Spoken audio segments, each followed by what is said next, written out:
Salve, meu povo, paz e bem! Continuamos o nosso Mistérios do Apocalipse. Eu não sei quanto a você, mas eu estou curtindo muito, aprendendo muito, mesmo tendo feito teologia no passado, alguns anos atrás, mesmo tendo aula aqui com o nosso professor, mas sabe que parece que eu estou lendo tudo pela primeira vez. E conosco aqui mais uma vez o Padre Arthur. Obrigado, Padre. Vamos continuar o nosso curso bate-papo. Vamos lá. Olha, a repercussão está muito positiva. Nós estamos gravando, ao mesmo tempo ouvindo as pessoas e tá muito bom. Que bom, graças a Deus. Só fazendo um feedback, nós começamos na verdade foram dois episódios dividido em 2, né. Então o primeiro episódio foi a introdução, para poder ver um pouco o autor, o tempo, o contexto que foi escrito. O segundo episódio começamos as cartas, né, as 7 igrejas, só que esse nós dividimos em 2 momentos, porque era foram Muito tanta grande, foi muito grande. muito assunto, mas foi muito bom, muito bom. E hoje, no mistério do Apocalipse, nós vamos entrar aqui de modo especial, o que vai acontecer em breve. Exato.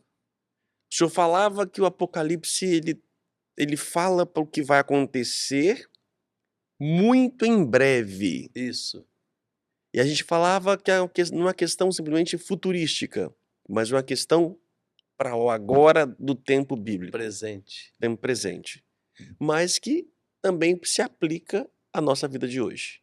Algumas coisas sim. Então nós estamos no capítulo 4. Vamos começar o capítulo 4 aqui de Apocalipse, que se fala das visões proféticas. Isso. O que vai acontecer em breve, padre? O En que já aconteceu? então, Padre Anderson, depois do processo de purificação, aliás, penitencial de purificação, que foi lá do capítulo 1, versículo 4, até o capítulo 3, versículo 22, a Assembleia então está preparada para escutar a revelação do que vai acontecer. Quer ver só? Leia para nós, aproveitando que você está com a Bíblia aí, capítulo 1, versículo 1. Depois disso tive uma visão. Havia uma porta aberta no céu e a primeira voz que ouvira falar-me como trombeta disse: Sobe até aqui para que eu te mostre as coisas que devem acontecer depois Depois destas. destas. Agora eu vou pedir para você ler de novo o 1:1, lá no capítulo 1, versículo 1. Versículo 1:1. Vamos lá. Logo aí no comecinho. Revelação de Jesus Cristo. Deus lhe a concedeu para que mostrasse aos seus servos as coisas que devem acontecer muito em breve. Muito em breve, e agora novamente ele repete aqui no capítulo 4, versículo 1, as As coisas coisas que devem acontecer depois depois destas. dessas. Então agora, segundo o autor do Apocalipse, a Assembleia ela está preparada para escutar a revelação do que vai acontecer. O vidente ele é convidado agora a subir ao nível do divino. Você lembra que você leu aí 4:1? Sim, Ele é convidado a subir. sim, a subir. Havia uma porta, Aham. sobe até aqui para que eu te mostre as coisas que devem acontecer. Subir para contemplar o desenvolvimento da história a partir não da ótica humana, mas da ótica da transcendência. Por isso ele é convidado a subir.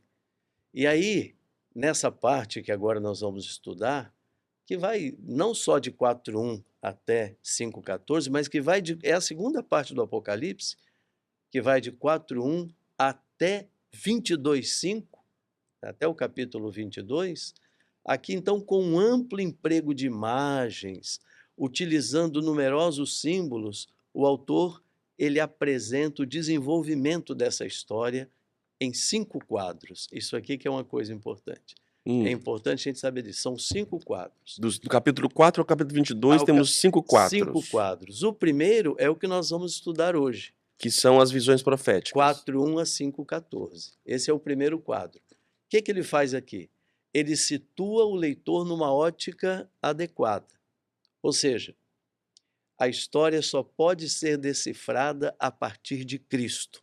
Qual é a chave para a gente compreender a história? É Cristo Jesus. É o Cordeiro imolado. No segundo quadro, que vai de 6:1 a 7:17, aí vão aparecer delineadas as forças que intervêm nesse drama da história humana. Aí vai aparecer muita coisa ruim, Uhum. coisas boas e coisas ruins. No terceiro quadro é o capítulo 8, 1 a 11, 14. Aí essas forças começam a atuar e a história então se põe em movimento. É o que fala quase que o povo fala do fim do mundo aqui, né, que é o Exatamente. sétimo selo que se abre. Isso, Sétimo isso. selo. Tô No, curioso já desse sétimo no selo. quarto quadro, Hã. de 8, 1 a 11, 14, perdão, no quarto quadro, de Hã. 11, 15 a 11, 16, 16, certo. ele apresenta com força o movimento decisivo da história, ou seja, o choque entre as forças do bem e as forças do Aquela mal. famosa passagem da mulher vestida Da de mulher, vestido de sol. das bestas e etc. Não é? E, finalmente, no quinto quadro, Aham. o último quadro, que é 16, 16 a 22, 5, ele descreve o desenlace final de toda a história. E aqui nós vamos encontrar uma porção de cânticos que se sucedem sem cessar, porque, segundo o autor, e na ótica do Apocalipse, a vitória é de Deus. Por isso que o Apocalipse não é um livro de medo. A vitória é de Deus. E ela alcança quem? A vitória de Deus alcança todos aqueles que permanecem firmes na fé. E nesse quinto grupo aí, bloco, é o castigo da Babilônia, né, a prostituta. Exatamente. O A pessoal destruição da grande prostituta, a destruição das bestas, a destruição da grande Babilônia, é tudo isso. eu tô doido pra chegar até o final. Vamos começar a garimpar então. Vamos lá, vamos Vamos lá. lá. Vamos iniciar então nesse primeiro bloco, O que vai acontecer o em que vai breve. acontecer em breve. Exato. 4, 1 a 5, 14. Hum. Esses dois capítulos, eles estão entrelaçados e, Padre Anderson, eles estão entrelaçados de tal maneira um no outro que eles formam uma rigorosa, eu diria assim, uma rigorosa unidade teológica. Uma unidade teológica. Por quê? Porque neles se revelam as chaves para a gente compreender a história. Isto é com a frase do Apocalipse, essa frase que nós colocamos aqui, as coisas que vão acontecer em breve. Essa é a grande chave para a gente compreender um pouco o Apocalipse. Aqui foi colocado expressamente o sentido mesmo estrito e preciso dos acontecimentos, ou seja, qual é o sentido? É inculcar a fé na providência, na sabedoria de Deus, embora as aparências da realidade sejam enganosas. A história aqui ela é vista não a partir da ótica humana, mas ela é vista a partir da ótica de Deus. Sobe aqui que eu vou te mostrar. Lembra que você leu? Sim, e isso é muito bíblico no sentido do povo judeu, né, de subir a montanha, onde Deus se Exato, revela, isso, né. Então ele sobe na imagem, né, na visualização que ele tem, é convidado a subir. Assim como Moisés subiu, como o próprio Cristo subiu, ou seja, a montanha como lugar da revelação. Exatamente. Quer Então dizer, ele não sai do lugar, mas o lugar a aparição, a visualização faz ele subir. faz com Esta é que a mensagem de exatamente, exatamente, né. Então, o conjunto desses 2 capítulos, ele forma literariamente um prelúdio, eu até diria assim, espantoso, né. Por que espantoso?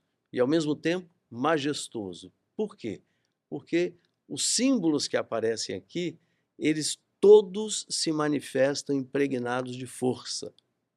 Nós assistimos a um grande espetáculo fascinante e celestial. A residência de Deus aparece à maneira de um grande templo, nós vamos perceber isso na leitura. A residência de Deus aparece à maneira de um grande templo transfigurado. E as descrições todas que nós temos aqui, Padre Anderson, elas são litúrgicas. Todas. O senhor falou vez passada da liturgia, porque vê o Apocalipse como um texto litúrgico. Quais são os elementos mesmo que os seus teólogos trazem para poder afirmar que isso seria uma liturgia? Então vamos lá. O primeiro elemento que aparece aqui é o Hum, trono de Deus. sim. É o trono de Deus. E é desses elementos que nós vamos falar agora. Fui imediatamente movido pelo Espírito, eis que havia no trono um trono no céu e no trono alguém sentado. Exatamente. No trono, alguém sentado. O que estava sentado tinha um aspecto de uma pedra de jaspe e cornalina, Uhum, e um arco-íris envolvia o trono com reflexos de esmeraldas. isso. Então vamos lá? Vamos Vamos lá. tentar ver? Então João nos convida a subir com ele. Quando a gente lê o Apocalipse, a gente tem que entrar nessa história, né? João nos convida a subir com ele aos céus, onde ele nos mostrará, primeiro, o que está para acontecer em breve. Ele usa a expressão deixosoia dei genestai metatauta, o que está para acontecer em breve. O céu. Padre Anderson, ento urano, no céu. O céu quer dizer o quê? O lugar da glória de Deus. Aquela porta que permanecia fechada, aí a gente tem que recordar lá do livro do profeta Ezequiel, no capítulo 4, que falava de uma porta fechada, ela é aberta agora. E o que se vê primeiro é o quê? É um misterioso trono e alguém que está sentado nele. Ou seja, a visão de Deus sentado no trono indica o quê? Indica o seu perfeito domínio sobre toda a criação. Não é assim que fala o Salmo 91? Seu perfeito domínio sobre toda a criação. Não é um trono tenebroso, nem desfigurado, mas que ocupa a posição central. E sabe o que é mais interessante, Padre Anderson? Uhum. É que essa palavra trono, ela aparece aqui 14 vezes. Nesse texto? Nesse texto, ela aparece 14 vezes, que significa que o relato gira em torno do trono. Exatamente. Que está o quê? Repleto de luz. Repleto de luz. Por isso é jaspe, cornalina, Exatamente. esmeralda. E aí foi bom você ter tocado nisso, porque olhem só, o autor, ele insiste no brilho que emana do trono. Um brilho colorido pela irradiação das 3 pedras preciosas que eram as mais célebres da antiguidade, o jaspe, a sardônica e a esmeralda, né? Ou a cornalina. Uhum. E um arco-íris refulgente ao redor do trono divino. Isso tem a ver lá com arco-íris lá no início do Gênesis? Claro, claro. Lá do dilúvio? É, claro que tem, que lembra o quê? Lembra o primeiro compromisso de Deus. A aliança que Deus A fez. primeira aliança. Marcar por aquela marca, né? A marca do arco-íris, né? E um arco-íris refulgente ao redor. Quer dizer, ele insiste de novo no fulgor de Deus.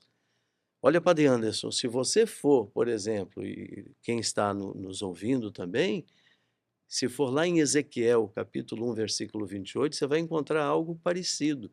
Lembra que nós dissemos no nosso último encontro que a gente precisa ler o Apocalipse sempre com os olhos no Antigo Testamento, sobretudo no livro de Ezequiel e no livro do profeta Daniel. Então, ele é apresentado aqui, o fulgor de Deus, ele é apresentado como luz de luz, e esta como símbolo de vida. O senhor falou Ezequiel qual? Ezequiel, capítulo 1, versículo 28. Ah, versículo 1, 28. Vamos ler aqui rapidinho, para não tomar muito tempo. Vou começar do 27. Uhum. Vi um brilho como de elétrico, uma aparência como de fogo junto dele, e em redor dele, a partir do que pareciam ser os quadris, e daí para cima. A partir do que pareciam ser os quadris, e daí para baixo. Vi algo que tinha a aparência de fogo e um brilho em torno dele. A aparência desse brilho ao redor era como a aparência do arco, que em dia de chuva se vê nas nuvens. É isso. Era algo semelhante à glória de Yahvé. Ao vê-la, caí com o rosto em terra e ouvi a voz de alguém que falava comigo. Então, veja bem, o começo, o que é que ele está querendo mostrar aqui? Não Ezequiel, mas o que é que está querendo mostrar o Apocalipse? Que o começo, e você lembrou muito bem do arco lá do Gênesis, o começo e o final da história, eles estão totalmente envoltos pela presença e pela harmonia do arco-íris, que significa que Deus estabelece um pacto eterno e se compromete com o quê? Com a paz. Esse é o significado. Que lindo isso, hein? Não é maravilhoso? Pegar Por o isso, Gênesis, o Ezequiel, o Apocalipse, esse arco que se perpassa, o e, sinal, e, essa unidade. e aí você faz essa ligação que vai do Apocalipse, que vai do Gênesis, que é o primeiro livro da Bíblia, até o último livro, que é o Apocalipse. Né? Existe palavra hoje é moderna, a gente usa, mas existe um link, né, que une as duas coisas, do início até o fim.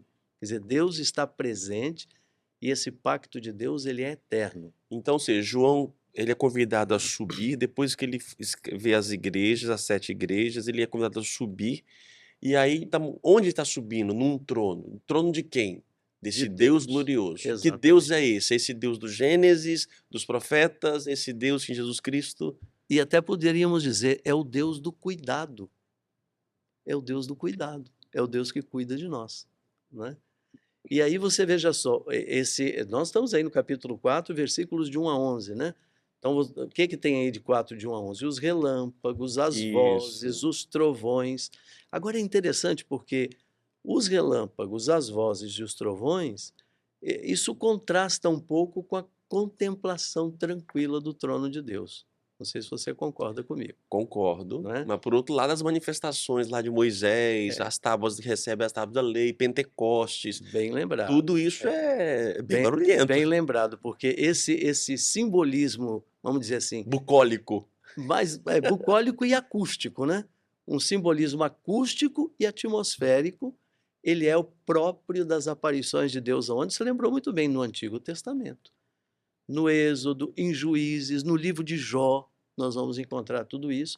Isso indica o quê? Indica a proximidade divina. Deus está próximo.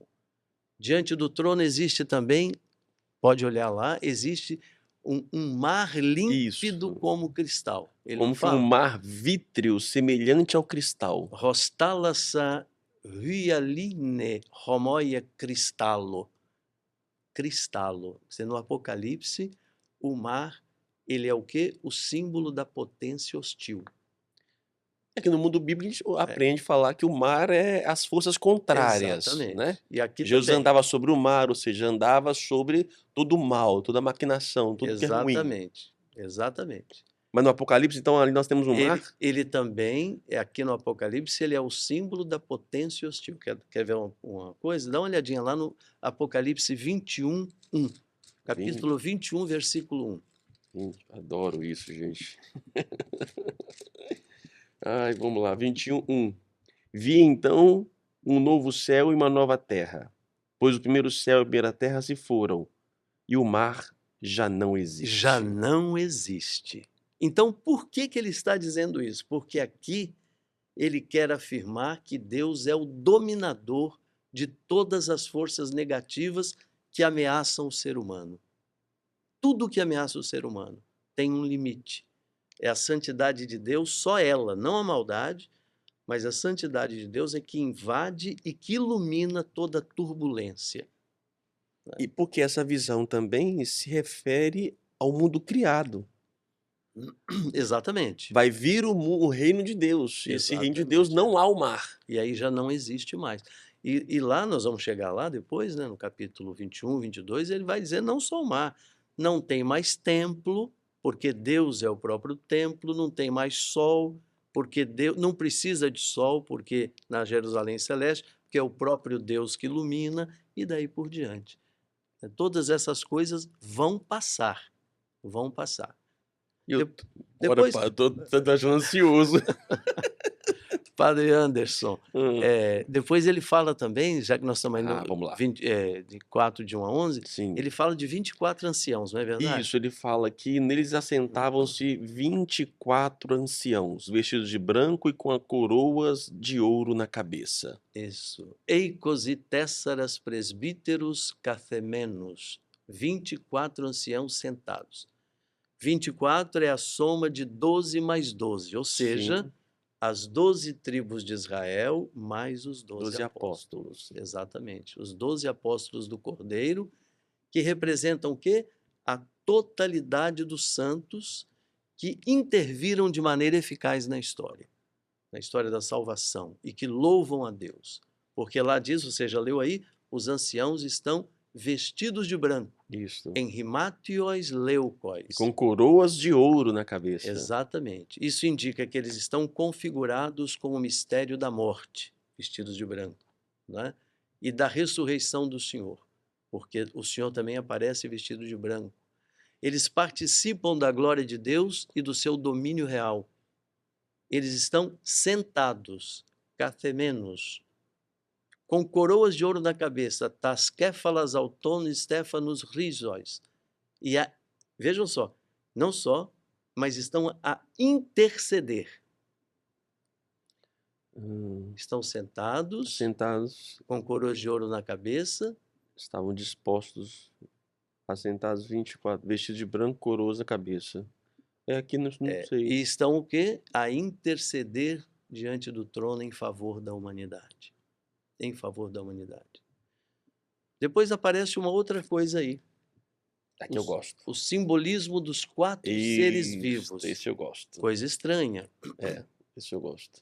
E esse aí está repleto de detalhes. Aí é muito enigma. São detalhes enigmáticos que não são fáceis de entender, Padre Anderson. Não são fáceis, né? Então ele diz lá que no meio do trono e ao seu redor, o que é uma contradição óbvia, porém o autor quer insistir que, com esse excesso, em sua proximidade com Deus, pois se acham tão próximos de Deus como ninguém pode estar. Depois se diz, lá no texto, que eles estão cheios de olhos. Cheios de olhos. Cheios de olhos. Os animais, você fala, né? Por fora e por dentro.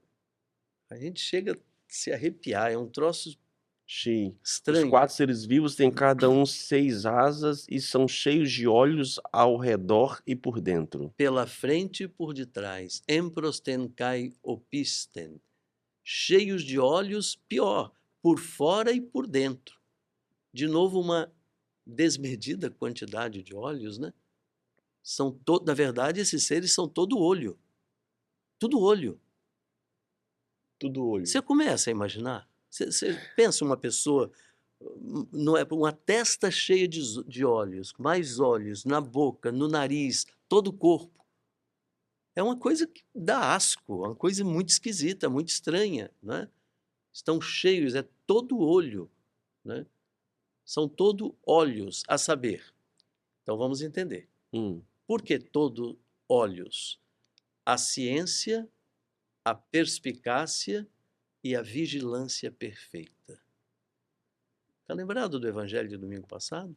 Sede vigilantes.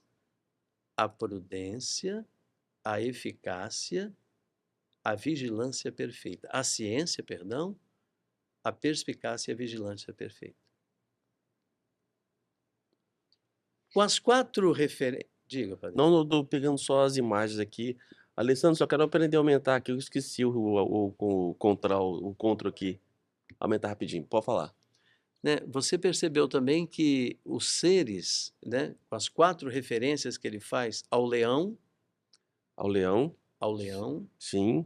Né? Ao touro. Sim. Ao homem e à águia.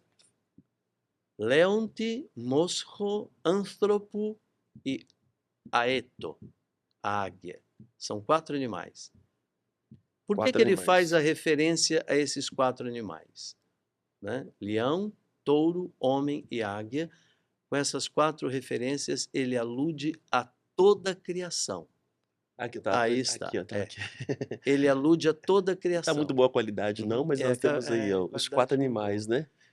É o homem, o leão, o touro e a águia. Aqui ele está fazendo uma alusão a toda a criação. Toda a criação, representada nos seus 4 pontos cardeais. Norte, sul, leste e oeste.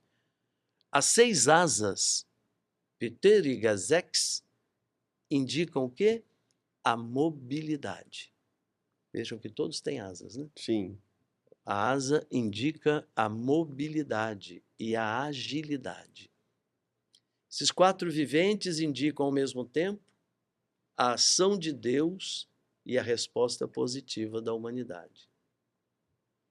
E aí você, passando o olho lá, você vai ver que um hino litúrgico, ele encerra a visão Sim, os 4, dia e de noite sem parar, proclamam: Santo, Santo, Santo, Senhor Deus Todo-Poderoso, aquele que era, aquele que é e aquele que vem. É isso aí. Isso aí tem a ver com Isaías. Tem a ver com Isaías 6, né? Os viventes, eles dão glória a Deus. Os anciãos, está lá no texto, tiram respeitosamente a coroa, tiram respeitosamente as coroas, em sinal de acatamento, e não só, se prostram com reverência diante dele. Os 24 anciãos se prostram diante daquele que está sentado no trono para adorar aquele que vive pelos séculos dos É isso séculos, aí. depondo suas coroas diante do trono e proclamando: Digno és tu, Senhor e Deus nosso, de receber a glória, a honra e o poder, pois tu criaste todas as coisas por tua vontade, elas não existiam e foram criadas. E assim o que acontece? A presença inefável de Deus, sentado no trono, se impõe totalmente. É como se o autor tivesse querendo dizer: aconteça o que acontecer na história, com martírios, com perseguição, né? Como dizia lá os seus santos padres lá dos primeiros séculos, né?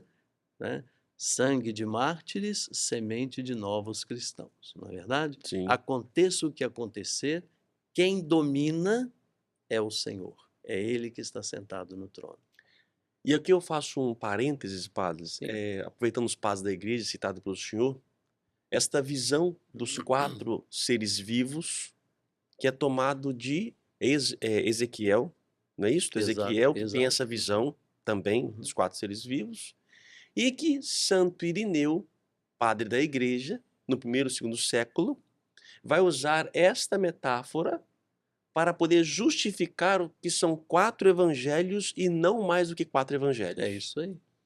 Porque sabemos pela história que existem outros evangelhos, Os apócrifos. que chamados de apócrifos. Sim.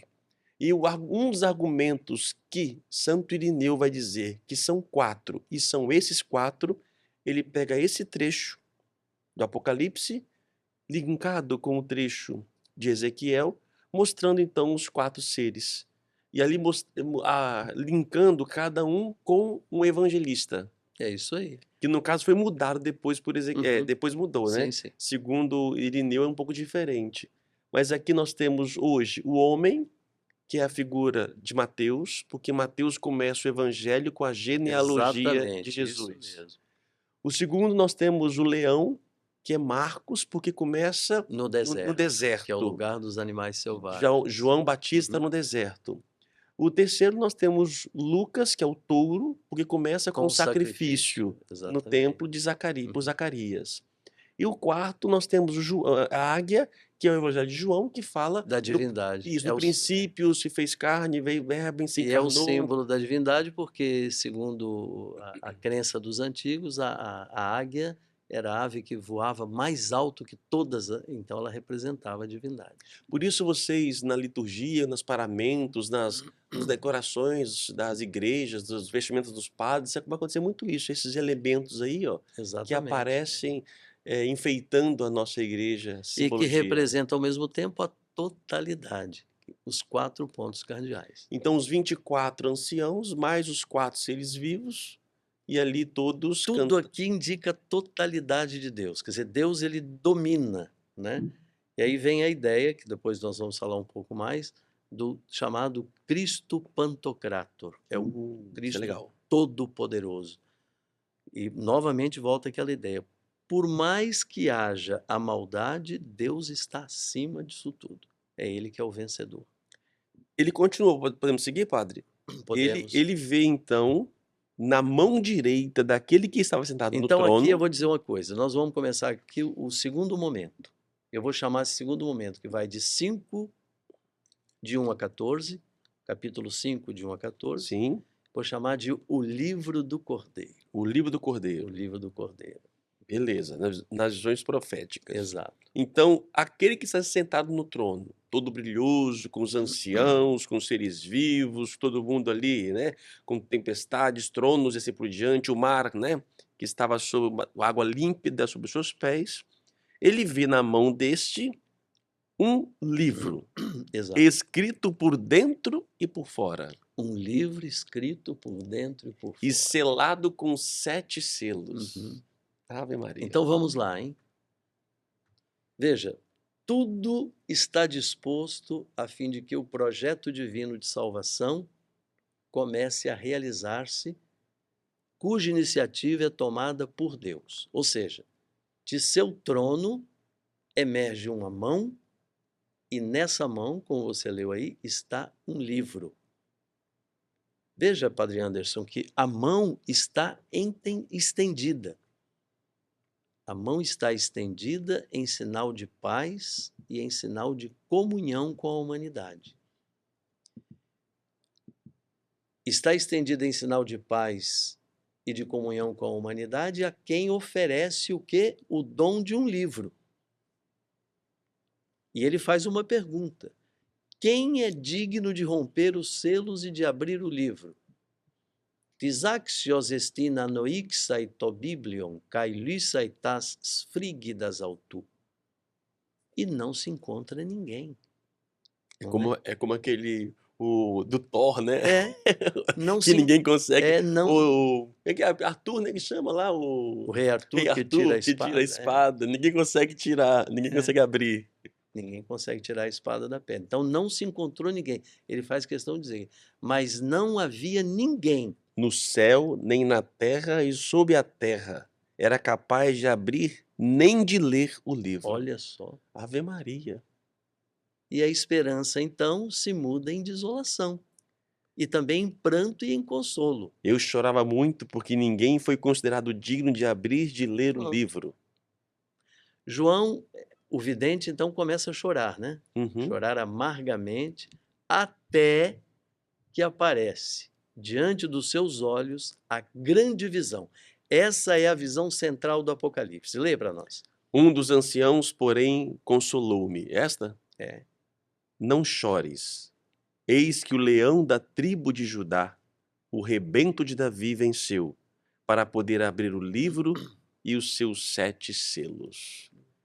Com efeito, entre o trono com os 4 seres vivos e os anciãos, vi um cordeiro de pé. Pode parar aí. Pode parar aí. Então veja que essa é a visão central do Apocalipse, ou seja, um cordeiro de pé. Arnion stekos. Mas continua. Quer ver? Um cordeiro de pé como que imolado.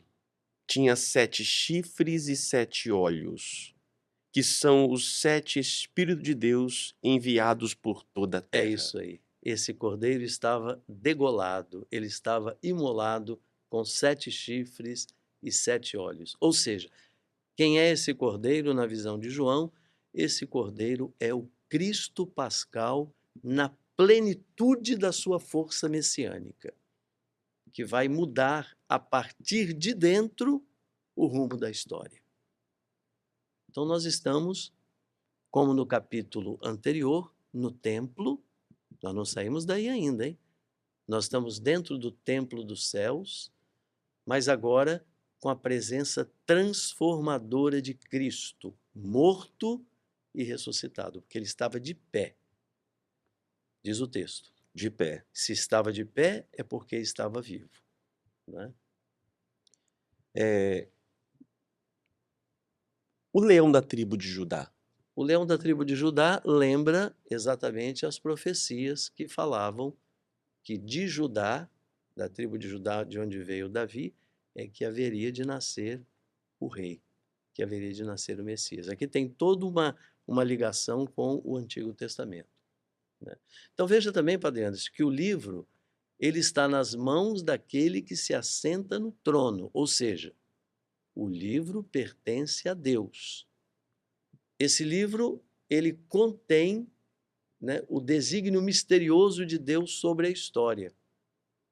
Ninguém pode aproximar-se e tomá-lo, nem é capaz de ler a sua interpretação. Por isso, a humanidade representada em João chora, chora intensamente, porque não encontra um sentido que oriente a sua história. E esse pranto acaba quando quem? Quando o vidente é consolado pelas palavras de um dos anciãos. Dos anciãos. O que ele diz lá? não chores. Eis que o leão da tribo de Judá, o rebento de Davi, venceu para poder abrir o livro e seus 7 selos. É isso aí. Não chores, lhe diz. Eis que o leão da tribo de Judá, a raiz de Davi, venceu para abrir o livro e os seus 7 selos. Meclaie, diz lá o texto, não chores. Trata-se de quê? É uma referência a Cristo. É uma referência a Cristo como Messias, como eu disse anteriormente. Ele cumpre o oráculo com que Jacó bendisse Judá, lá no capítulo 49 do livro do Gênesis. Se você quiser dar uma olhadinha lá para nós, Agora, capítulo 49, versículo 9. Né? 49 do Gênesis, 49, Exatamente. 49?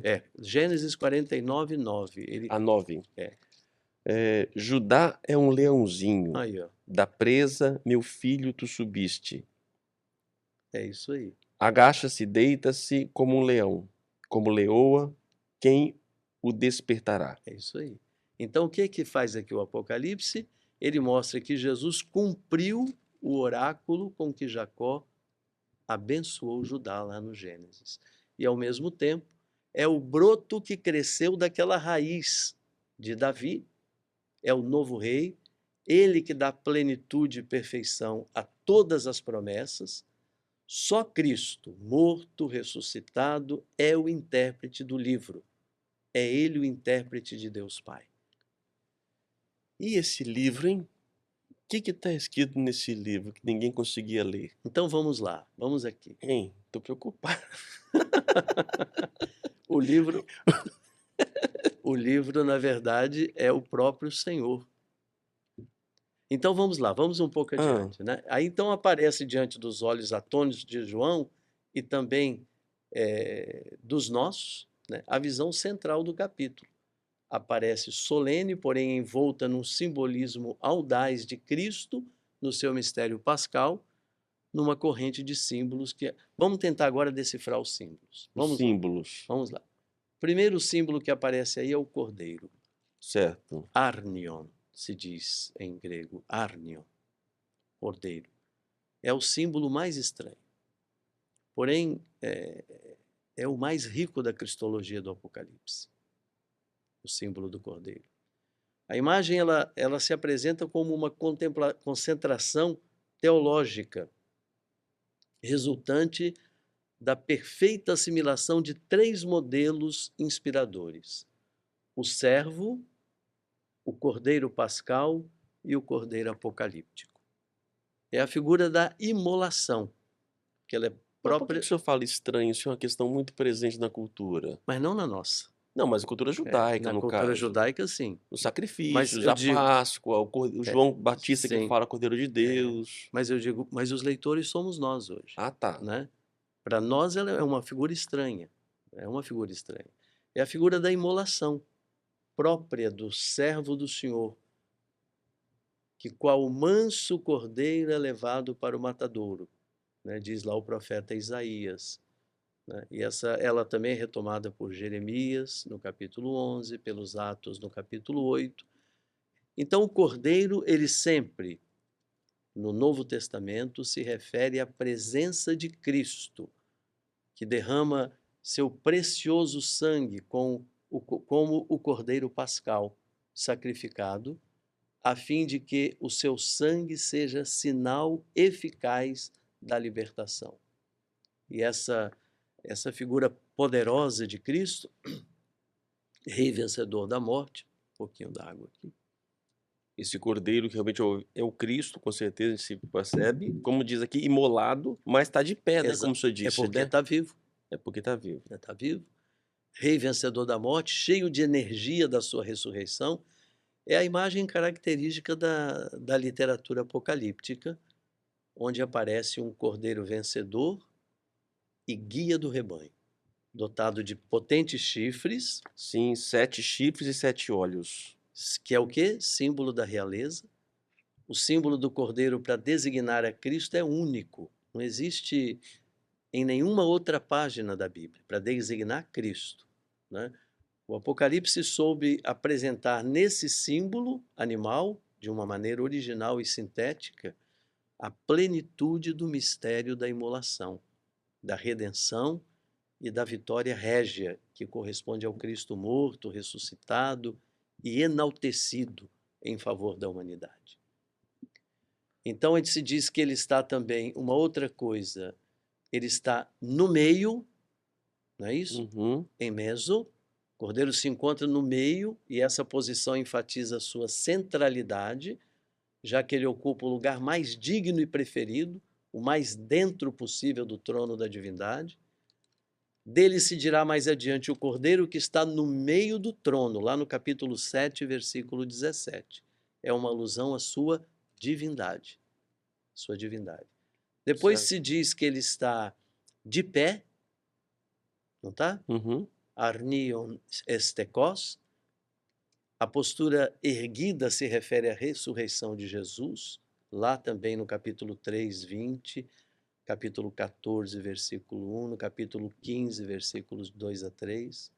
Essa aparece como uma vitória de Cristo sobre a morte, a qual pisoteia a morte, derrotando-a e incorporando-se ele mesmo gloriosamente à vida. Depois dele se diz que está degolado, como decolado, né? Pelo fato de estar imolado, né? É, No sentido. Hos esphagmenon, alude à sua morte violenta na cruz, pela qual derramou o seu sangue. Depois diz que ele tem 7 chifres, né? Erron kerata repta indica a plenitude do poder. Está lembrado que nós falamos do número 7? Uhum. Né? 7 igrejas, 7 castiçais e etc. Agora 7 chifres. Né? Ele está pleno do poder. O chifre é um símbolo como significação messiânica, né? Se afirma que Cristo ele possui toda a potência, toda a força messiânica graças à sua ressurreição. Eu tô rindo aqui, é questão de cultura, né? Uhum. Falar que a pessoa tem chifre hoje, né? Não. Nada a ver, né? Nada a ver, né? Uma pessoa que tem chifre hoje não é poder, né? É chifruda, É né? outra coisa. É um corno, né? Aqui você vê outro contexto, né? Questão de cultura. Você lembra lá em Roma, né, aquela famosa estátua de Moisés, né? Está com 2 chifres, né? É Que é o símbolo, verdade. na verdade, da luz divina, é o símbolo do poder De Michelangelo, né? de Michelangelo. Pois É é. verdade. Depois se diz também que ele tem 7 olhos, não é verdade? Olha, 7 chifres e 7 olhos. Desculpa. Se você tem chifre, você tem um poder extraordinário. Meu Jesus. Não podia perder a É piada. porque nós já estamos na vida nova, essas coisas antigas passaram. Vamos acabar, nosso tempo tá acabando, padre. Vamos lá. Então, depois que ele diz que ele tem 7 olhos, né? Isso. Oftalmus repta, para significar que Cristo tem o quê? A perfeita ciência. Onisciente. Exatamente. Ele tem a perfeição da ciência e da providência. E como esses 7 olhos são, diz o texto do Apocalipse, os 7 Espíritos de Deus, Sim.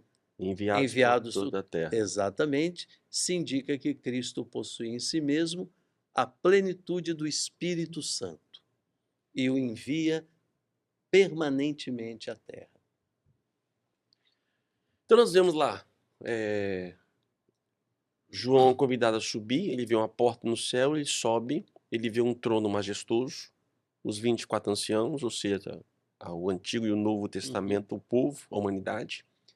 Ele vê os 4 seres vivos, né, que são pelos evangelistas assim colocados, Exato. né? Esta visão de interpretação. Ambos, todos eles cantavam hinos, santo, santo, santo, Isso. louvavam e bendiziam a Deus.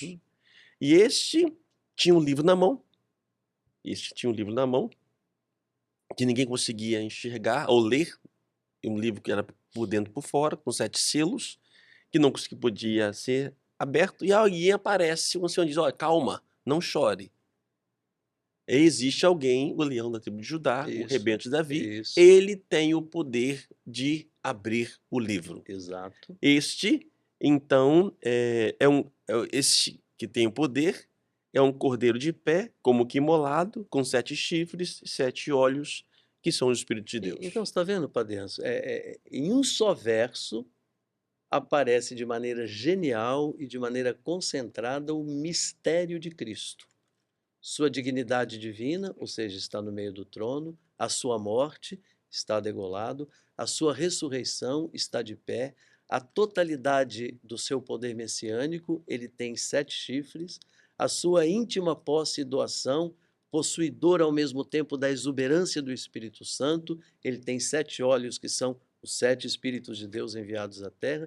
Depois, Cristo é entronizado.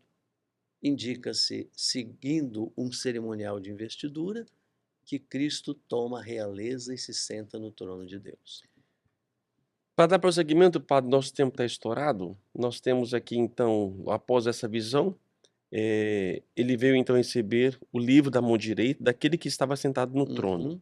Ao receber o livro, os 4 seres vivos, os anciãos, prostrados diante do Cordeiro, com a cítara, taças de ouro, cheias de incenso, que Uhum. são as orações dos santos, né? Exato. Cantando mais uma vez, né? Digno és tu de receber o livro, de abrir os selos, Eles glorificam a Cristo, né? pois foste imolado e por teu sangue resgataste para Deus homens de toda tribo, língua, povo e nação. E você está vendo, Padre Anderson, eles não só glorificam a Cristo, mas eles oferecem as motivações fundamentais pelas quais o Cristo é glorificado. Ele diz: foste sacrificado, com teu sangue resgataste para Deus gente de todas as tribos, de todas as línguas, de todos os povos, de todas as nações. Ou seja, que ele faz alusão à universalidade da redenção realizada por Cristo. E depois uma que você não leu aí. Deles fizestes para nosso Deus uma realeza e Pronto, sacerdotes. ele instaurou um reino de sacerdotes. Basileis kai riereis, reino de sacerdotes. E eles reinarão sobre a terra. Ou seja, essa é a finalidade da redenção, segundo o Apocalipse, que a humanidade chegue a ser possessão preciosa na aliança de Deus e que se estenda o seu reino por toda a história. E os anjos, então, eles entoam 7 claros motivos da glorificação divina, aí nos versículos 11 e 12. Dá uma lidinha para nós. Em minha visão, ouvi ainda um clamor de uma multidão de anjos que circundavam o trono, os seres vivos e os anciãos. Seu número era de milhões e milhares de milhares, proclamando em alta voz: digno é o Cordeiro imolado de receber o poder, a riqueza, a sabedoria, a força, a honra, a glória e o louvor. E ouvi toda criatura no céu, na terra, sobre a terra, no mar, e todos os seres que neles vivem proclamarem: aquele que está sentado no trono e ao Cordeiro pertence o louvor, a honra, a glória e o domínio pelos séculos dos séculos. Pois é. E o templo aonde ressoam essas incessantes aclamações dilatou as suas fronteiras e já tem as dimensões do mundo. Veja aí. Né? Nós assistimos, portanto, o quê? Volto a dizer, nós estamos assistindo aqui a uma liturgia cósmica. Uma liturgia cósmica onde os viventes e os anciãos confirmam tudo o que com um grande amém. Amém. Com um grande amém. Os 4 seres vivos diziam amém, Amém. e os anciãos se prostraram e adoraram. É isso. Me lembrou a oração eucarística da missa, padre. É isso. Onde o padre, né? Os anjos santos se unem cantando Santo, Santo, Santo, Senhor Deus do Universo. E assim continua a proclamação e terminamos também com o amém. Com amém. Com amém. É a maravilha. Que bonito. Mais uma etapa, mais um episódio. Mais um episódio. Agora, o próximo episódio, o Cordeiro vai abrir os 7 selos. Aqui é o que você está é o esperando que eu desde estou o esperando início. desde o início. Eu quero saber o que está dentro desse livro, decifrar um pouco, então, esses 7 selos. E olha que vem aí dificuldades pela frente aí, viu? Vem sim, com certeza. Então, olha só. Até o próximo episódio. Muito obrigado, padre. Eu a quem agradeço. Tá uma riqueza espetacular. Deus abençoe.